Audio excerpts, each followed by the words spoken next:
Hi, all, and welcome to another episode of Sustaining Sustainability. I'm your host, Chris Gassman, the Senior Associate Director at the Center for Sustainable Business at the University of Pittsburgh. This week, I'm joined from Porto, Portugal, by Carlos Jesus, the Operational Director of APCOR for the Portuguese Cork Association. APCOR was founded in 1956 and establishes cork production and manufacturing standards, promotes research and development, and educates both professionals and consumers. Cork is a sustainable and regenerative material for bottle closures. For example, a life cycle analysis by PwC found that a plastic closure emits 10 times more CO2 than a cork stopper, and aluminum cap closures emit 24 times more CO2 than a cork stopper. APCOR has approximately 270 members who represent more than 85% of cork exports from Portugal. In addition to his work with APCOR, Carlos is the Director, Marketing and Communications at Amorim Cork, the largest cork supplier in the world. Carlos, welcome to the show. Thank you. Good to be here. Thanks for the invitation. Excited for the discussion today. So, Carlos, what would you say is your professional purpose and how does that drive your work at APCOR? Well, I think my professional purpose is trying to leave things a little bit better than they were when I arrived. And by better here, I don't mean necessarily better from a technical point of view, or from a market point of view. I'm talking about in terms of being able to educate as many people as possible about one of the great sustainability stories that exists today, a great template for what businesses ought to be like in the 21st century. And that is the cork forest, the cork industry, and the companies that are part of a literally and figuratively a unique ecosystem. With that, I'm curious, that note of thinking and doing things better. Many industries have faced supply chain challenges in these last few years, but you've said that the industry was able to maintain its supply. So to what do you attribute that success, that way of doing better? Well, I think the challenges were out there for everybody. Determination and an incredible sense of responsibility, I think, really drove a lot of the decisions that were being made and the acceptance of those decisions. You have to realize that the cork industry around the world stops about 13.2 billion bottles of wine and spirits and champagne every year around the world. This is an industry that it's very well woven into the fabric of the communities, whether in the south of Portugal, where most of the world's cork forests are located, or here in the north near Porto, where the production and industrial output is located, as it is in many other countries around the world. So we know our partners as far away as California or South Africa or Chile in those wine industries, but we live next door to the people that work in these factories. We meet them at the supermarket, we meet them in several instances. So it's difficult to stay at home when you know that your neighbor is on the shop floor. Thinking a little bit further about that, like you said, that the challenges were out there for everyone. I'm curious, what do you see are the threats or challenges in the natural cork industry, and how is APCOR thinking about planning for a resilient future? Well, this was an industry that, by many people's expectations, would not exist today. And not only, with those expectations wrong, because we have thrived and we have been able to grow when the market challenge that was posed to the cork industry was essentially defeat something that is measured in nanograms, something that is measured in parts per trillion. So we're talking about an order of magnitude that it's way lower than what the pharmaceutical industry, for example, has. This is related to what became, it's a misnomer, but what became known as cork paint. In fact, it's a molecule, it's an innocuous but omnipresent molecule, essentially a byproduct of world and environmental contamination, called 2,4,6-trichloroanisole, and that gives wine a certain wet cardboard smell, even at minuscule concentrations. We're talking about today quality control that goes as low as being able to find one drop of water in 800 Olympic-sized swimming pools. And we are able today to do that cork by cork in seconds using gas chromatography, which is one of the world's most sophisticated chemical analysis. So the change, it's enormous. And the resilience of the industry is enormous. And at the end of the day, it's all due to something that NASA calls nature's own polymer. It's a very, very unique cellular structure. To give you and everybody listening to us an idea, one single cork stopper packs on average 800 million cells. It's an incredibly sophisticated cellular structure that allows us to do a lot of wine stoppers, as I mentioned before, but also allows us to do footwear, aerospace and defense applications, construction, heavy construction for airports, water dams, railroads. So it's really something that the more we get to know it, the more remarkable it becomes, especially in a context, in a 21st century context, where we have to make sure that we tick all the right boxes when it comes to environmental, social, and economic issues. Yeah, it's interesting that the points that you were making there about the how small the molecules are, the level of detail that you're getting into in the cork industry, and you referenced to some other industries and the level of detail they get into. I was just, for example, listening to yesterday a talk on PFOAs and PFAS in other chemical industries. And again, to think that the cork industry is being even more granular, looking even more detailed than we are in other industries is impressive. So I just kudos to getting that far into thinking resiliently. Thinking with that level of technical understanding, and you and I were talking a bit about this before we started recording, that it can get very technical. How is APCOR educating consumers and professionals about the decarbonization benefits of cork?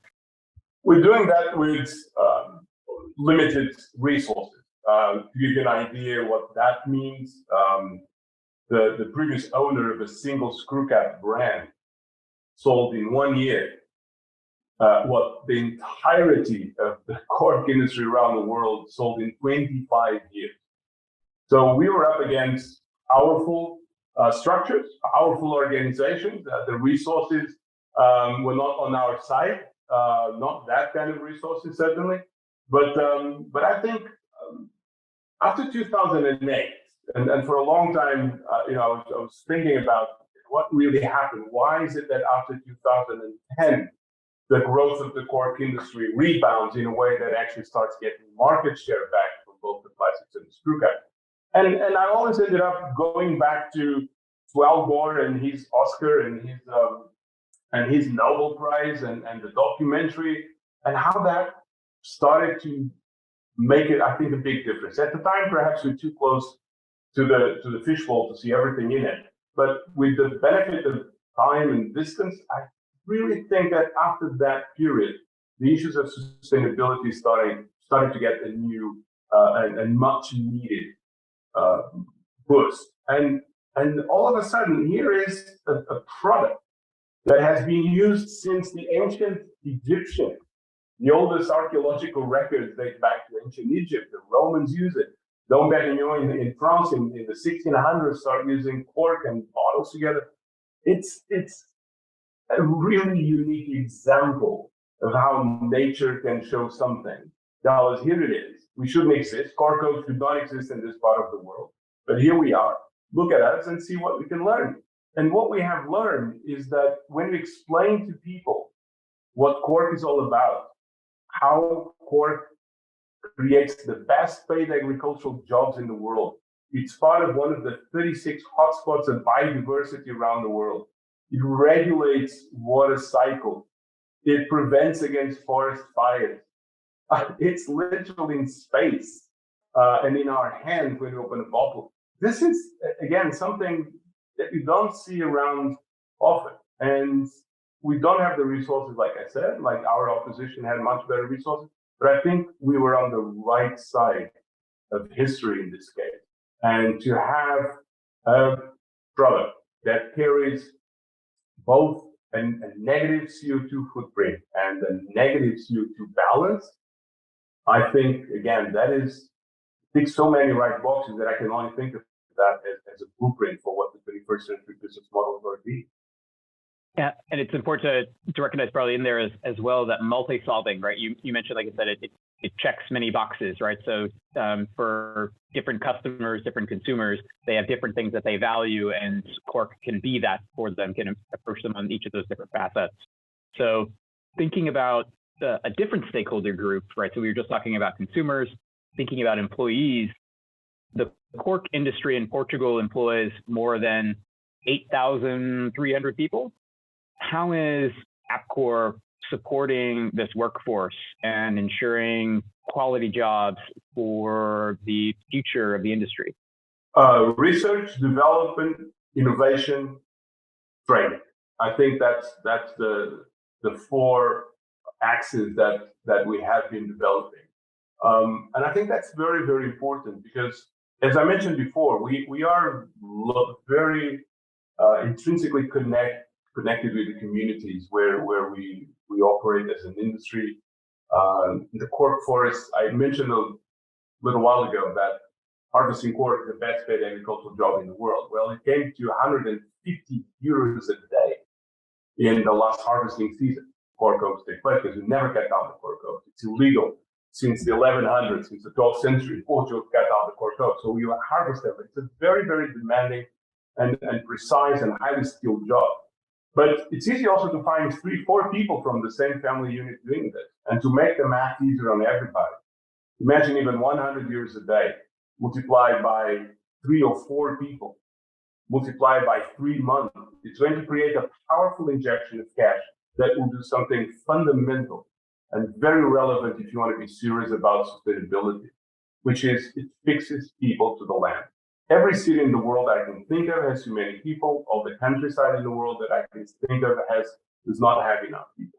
So again, you want to be serious about sustainability. We have to start addressing all the issues, not just CO2. CO2 it's very important, but we have to create also well-paid jobs that prevent people from packing up and moving somewhere else.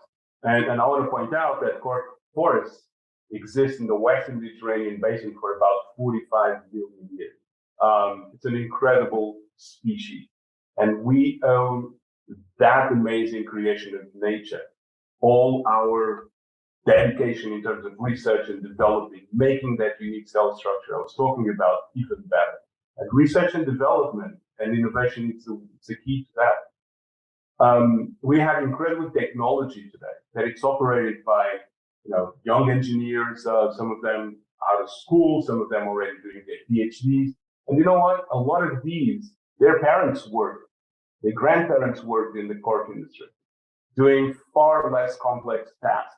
But these are the guys operating $12 million gas chromatography facilities that we have, operating and designing the robots and the algorithms that electronically sort millions and millions of corks per day, over 20 million corks per day. These are the kids, the sons of the daughters of the people that 150 years ago started looking into Amorim and founded the company that today is a world leader. Yes, but there are in total, according to the World Wildlife Fund, WWF, about 100,000 people in the whole world that directly and indirectly depend on the cork industry and the cork forest. It is a sobering thought and an added responsibility, but I think we have to welcome them. Those are powerful numbers. And unfortunately, Carlos, we're drawing close to the time. I could keep going in this conversation for quite a long, but want to be respectful for our listeners. What call to action would you make to our listeners?